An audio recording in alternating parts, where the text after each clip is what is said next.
I was not the most gifted athlete, but I was able to get a tryout with the New Jersey Nets. I did not make the NBA, but I make a living with the basketball, support my family, and live a comfortable life. I'm a 3-time Guinness record holder and ESPN's national three-point shooting champion. Slam Magazine and Complex.com named me one of the greatest playground legends of all time. Complex.com also says I am one of 30 of the greatest basketball players in the world never to make it to the NBA. My life story is on Netflix and airing in 191 countries. The name of the series is Losers. I know, that's harsh. I am episode number 7, Blackjack. That all sounds great, but it wasn't always that easy. I would love to share with you my story. I was born and raised in Brooklyn, New York. I was one of 5 children. I was second oldest. I started playing basketball when I was about 8 or 9 years old. My older brother was one of the better guys in the park, and I saw all the oohs and ahs and love and respect that he received. I said, hey, can you teach me how to play? And he did. I fell in love with basketball so much, that's all I did, morning, noon, and night. When I was better than all my friends, he said, you're not playing with your friends anymore, you're playing with my friends. I said, no way, I'm going to get killed. I was 12, they were 16. When I was killing all his friends, he said, we're not playing at this park anymore. We're going to the more competitive parks. You see, he opened my eyes and got me out of my comfort zone to go seek the bigger guys, the older guys, the better talent, so I would get better. About 8 or 9 years old, I was home on a Saturday morning watching the Harlem Globetrotters cartoon. I saw one of the most famous guys, Curly Neal, spin the ball like that. All the kids around him, they went. I said, oh man, I got to learn how to do that. Maybe kids will clap for me one day. It took forever, but I was determined to do it. There was no way I was going to give up. I went to John Jay High School in Brooklyn. I transferred from Bishop Ford. I tried out for the varsity as a sophomore. Like I said, I wasn't a gifted athlete. I was only 6 feet tall. I'm not fast, but I had a very quick first step. My junior year, I averaged 15 points a game. My senior year, I averaged 26 points a game. I was getting better and better. Nobody practiced more than me. I had 17 Division I basketball schools interested in me. I signed a letter of intent to go play basketball at Ohio University. They called me back a week and a half later. Jack, you have a 1.9 grade average. You can't come here.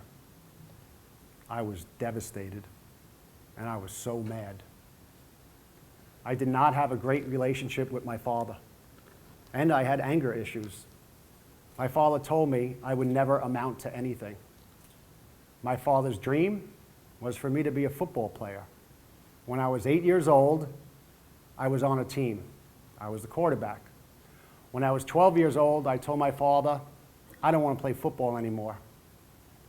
He punched me right in my face. Our relationship really went downhill after that.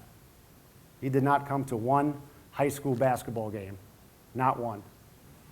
In my late teenage years, I turned to drinking. The more I drank, the more crazier I acted, and the more angry I became. I would drink till I blacked out so I can forget the pain I was in for a little while. You see, when you keep being told that you're a screw-up, you believe you're a screw-up, you start acting like a screw-up, and you become a screw-up. I went to a few junior colleges, and then I walked on at Brooklyn College. I was thrown off the team by Christmas. Life was not going too well for me at the time. I went from job to job. I had no self-esteem. I had no bank account. I didn't even have a driver's license. I was broke, and my mom was helping me pay the rent.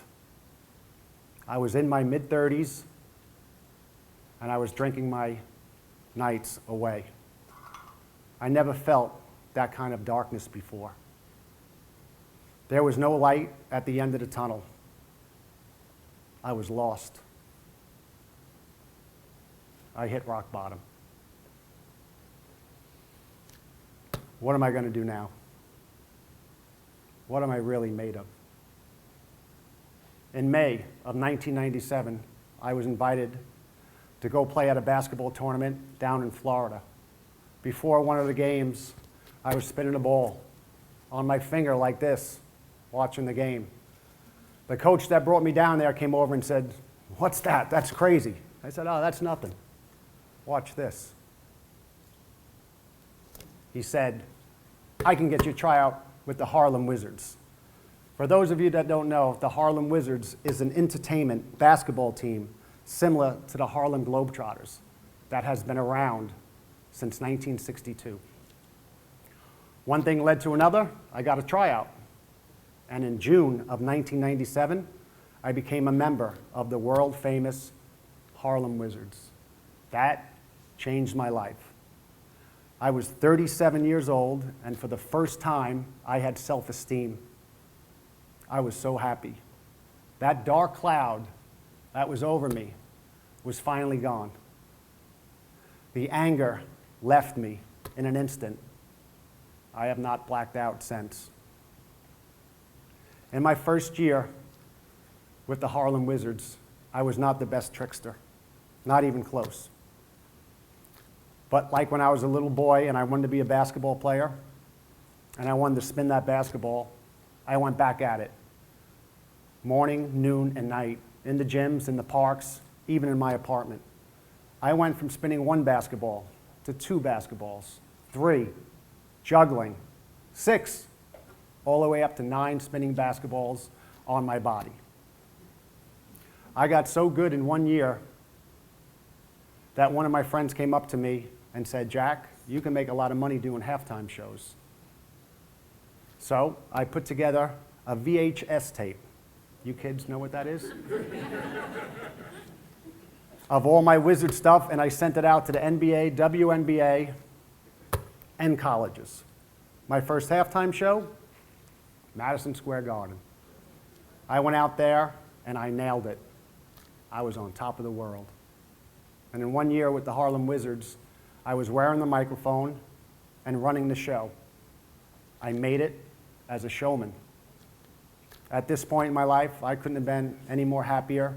I was so proud of who I became, and I was so determined to be the best that I can be. That summer, a friend came up to me who had a summer camp, and he said, "Hey, can you come entertain the kids?" I said, "Sure." So I went and I did my 45-minute interactive comedy basketball show. It was a hit. He told some friends that had camps. Next thing you know, I'm getting calls.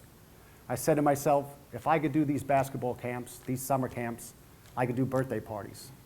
So I started advertising in parent magazines and calling myself the Hoop Wizard.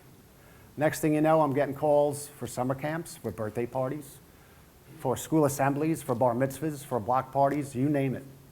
I took what I learned as a Harlem Wizard and I turned it into a nice little niche for myself. Basketball saved my life. So I didn't make it to the NBA. If I did, it would have been short-lived. I'm 57 years old, and I get to perform at school assemblies almost every single day and feed kids positive messages. I get to hear the laughter of children and see them smile and inspire them. Basketball has made me a better person, a harder worker, ambitious, more reliable, and most important, a better dad. If I could leave you all with something, find your passion. It's never too late, and you're never too old. Thank you.